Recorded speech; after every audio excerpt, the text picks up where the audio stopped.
Imagine a vast sky, boundless and infinite. Clouds pass through it, some light and fleeting, others dark and heavy. These clouds are like our moments of pain, of suffering.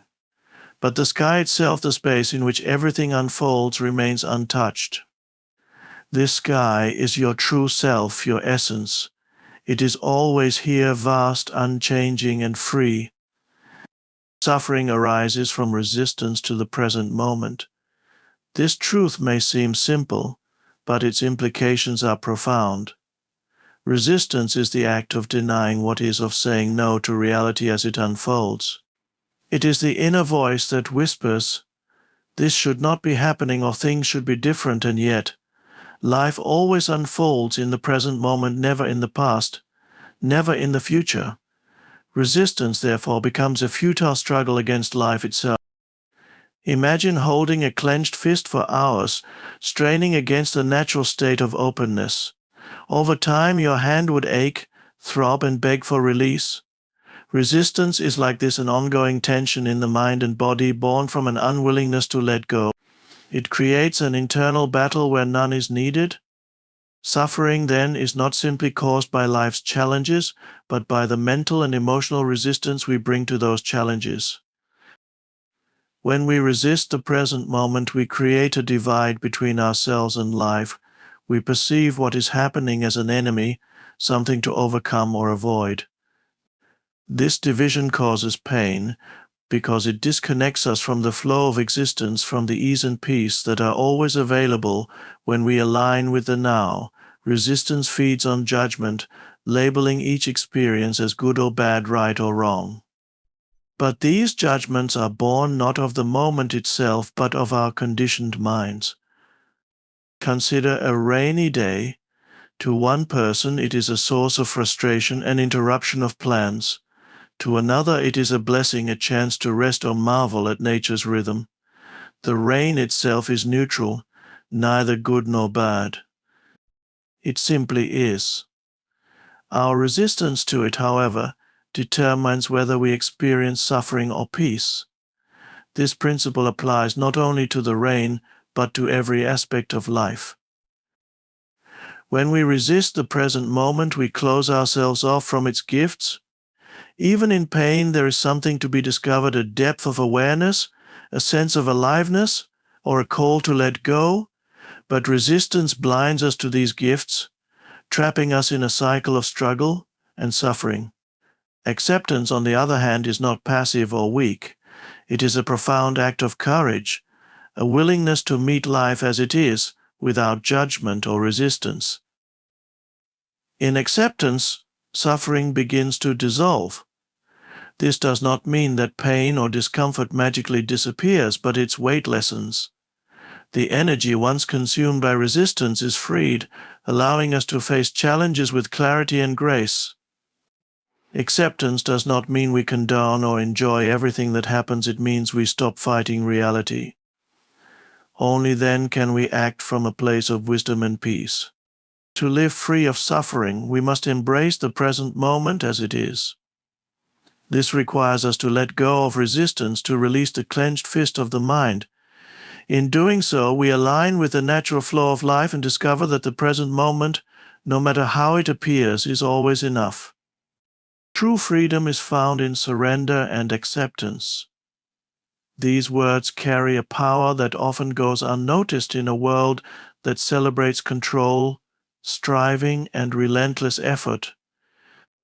But freedom, the kind of freedom that is untouched by circumstances, external events, or the judgments of others, does not come from controlling life. It comes from surrendering to it. Surrender is not weakness. It is not giving up or becoming passive. Instead, it is the conscious act of allowing life to be as it is in this moment. It is the recognition that fighting against what already is creates suffering, while accepting it opens the door to peace. This peace is not dependent on external conditions. It arises from within, from the deep knowing that you are one with life, not separate from it. Imagine standing in a river. The current flows strongly, and you try to push against it, straining and resisting its force. The more you fight, the more you tire, and the river remains unchanged. But when you let go, when you surrender to the flow, something remarkable happens. You are carried effortlessly and the struggle ceases. This is the essence of surrender, not resignation, but alignment with the natural flow of life.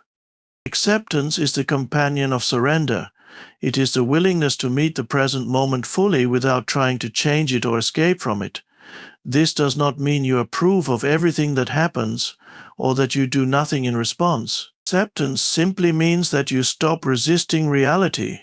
You acknowledge what is here now without judgment or denial. Resistance to life is rooted in the mind, in the ego's endless desire to control, label, and predict. The ego thrives on the illusion that life must bend to its will, that things must unfold according to its expectations. But life is vast, infinite, and far beyond the mind's grasp. In resisting life, we imprison ourselves in a cycle of frustration and dissatisfaction. In surrendering, we step into freedom. True surrender does not mean we lose ourselves. On the contrary, we discover a deeper self, one that is not bound by the mind's fears or desires. This self is spacious, peaceful, and connected to the flow of existence. It is the still point within us, unshaken by the storms of life. When we accept and surrender, something extraordinary happens. Life begins to unfold with a sense of grace and ease. Challenges may still arise, but they are no longer seen as enemies. They are simply part of the flow, opportunities to grow, to deepen, to awaken. Surrender transforms struggle into flow, and acceptance transforms resistance into peace. In surrender and acceptance, we align with the present moment, which is always complete, always enough. True freedom arises not from changing life, but from changing our relationship with it. In letting go of control, we discover the boundless freedom of simply being, here and now. Pain is an invitation to deeper awareness. At first glance, this may seem counterintuitive. Pain, whether physical or emotional, often feels like something to avoid, something to resist or escape. But pain, when approached with openness and curiosity, can be a profound teacher. It points us inward, urging us to look beyond the surface of our lives and into the depths of our being. It is not the pain itself that transforms us, but our willingness to meet it fully. Pain arises as a signal, a messenger. In its simplest form, it calls our attention to what is out of alignment, whether in the body, the mind, or the spirit. Yet, rather than listening to the message, we often react to pain with resistance, judgment, or fear. These reactions amplify the pain, turning it into suffering. But when we pause, breathe, and allow ourselves to be present with the pain, something shifts. The resistance softens, and the pain becomes a doorway rather than a wall. When you feel pain, notice how the mind tries to explain it, to give it a story. It says, "This should not be happening," or "I cannot bear this." These thoughts are not the pain itself, but the mind's attempt to control or avoid it. But the true invitation of pain is not found in the stories we tell ourselves. It is found in the silent space beneath those stories, in the direct experience of the moment. To meet pain with awareness is to become still and curious. Instead of asking, "Why is this happening to me?" ask, "What is this moment showing me?" Bring your attention to the sensation itself, to the raw experience without labels. Is it sharp or dull? Does it change as you observe it? In this act of presence, pain loses its grip. It may still be there, but it no longer defines you. You are the awareness observing the pain, not the pain itself. Pain also reveals where we are attached or resistant. It shows us the places where we are clinging to a particular outcome or avoiding a truth we do not want to face. In this way, pain can guide us toward healing and growth. It illuminates the patterns and beliefs that no longer serve us, offering an opportunity to let them go. There is a profound beauty in this process. Pain, when met with awareness, becomes a pathway to greater depth and authenticity. It strips away the superficial, drawing us closer to the essence of who we are. It reminds us of our capacity to endure, to grow, and to transform. Most importantly, it reminds us that beneath the pain, there is a stillness, a presence that remains untouched. When we stop running from pain and begin to listen to it, we discover that it is not an enemy but a guide. It calls us to awaken, to return to the present moment with a deeper understanding of ourselves. In this awakening, pain loses its sting and its invitation is revealed to step into the fullness of our being and embrace life as it is. The ego perpetuates suffering through attachment and identification.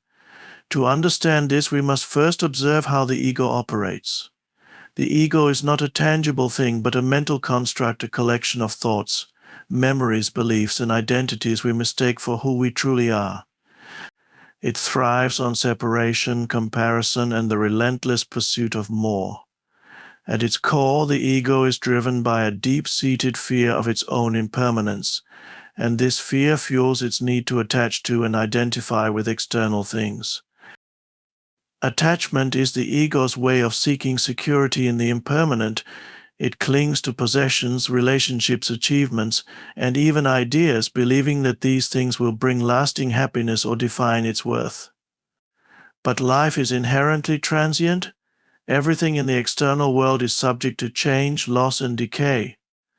When the ego attaches to something and that thing is threatened or taken away, it reacts with fear, anger, or sorrow. Thus, attachment sets the stage for suffering. Consider how the ego attaches itself to the concept of success. It defines worthiness by external markers such as status, wealth, or recognition. When these are achieved, the ego feels a fleeting sense of fulfillment.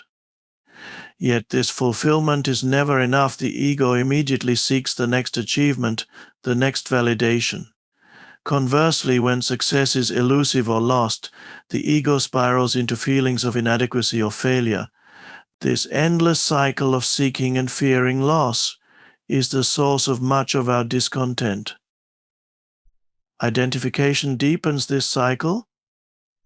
The ego doesn't just attach to external things, it identifies with them, making them an extension of its self-image.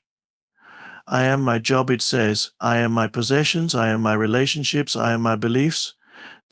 This identification is fragile because it ties the ego's sense of self to things that are impermanent. When these things are challenged or changed, the ego feels as though its very existence is threatened. The ego also identifies with thoughts and emotions, mistaking them for who we are. When anger arises, the ego says, I am angry, instead of recognizing anger as a temporary experience passing through awareness. This identification binds us to our pain, making it feel personal and inescapable. To break free from the suffering perpetuated by the ego, we must first recognize its patterns. Awareness is the key. When we observe the ego's attachment and identification without judgment, we begin to see that these are habits of the mind, not reflections of our true nature.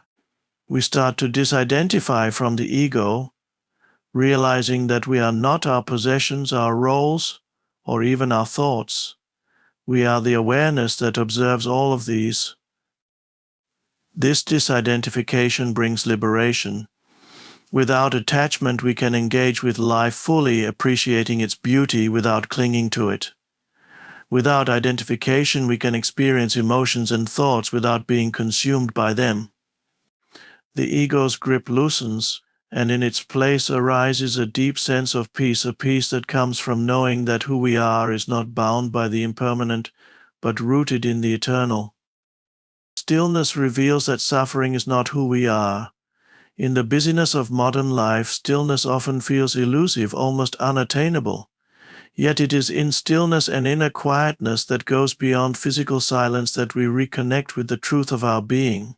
Stillness is not the absence of life's challenges or noise, but a profound awareness that exists beneath them.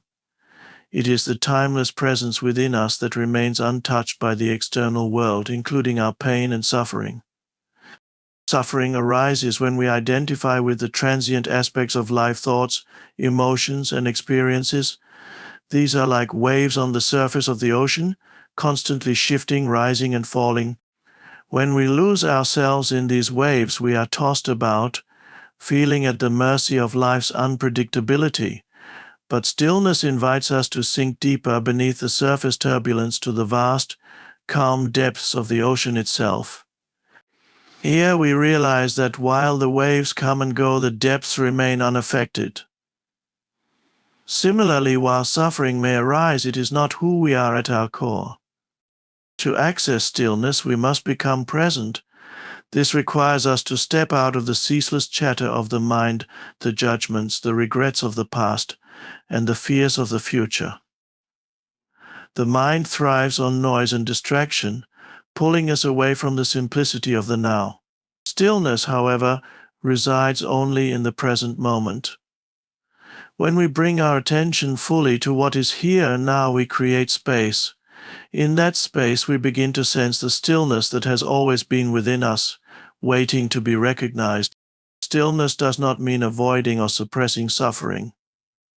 Instead, it offers a new way of relating to it. When we rest in stillness, we observe our suffering without becoming entangled in it. We see that suffering is a temporary experience, like clouds passing through the vast sky of our awareness. It is not who we are, it is something we are experiencing.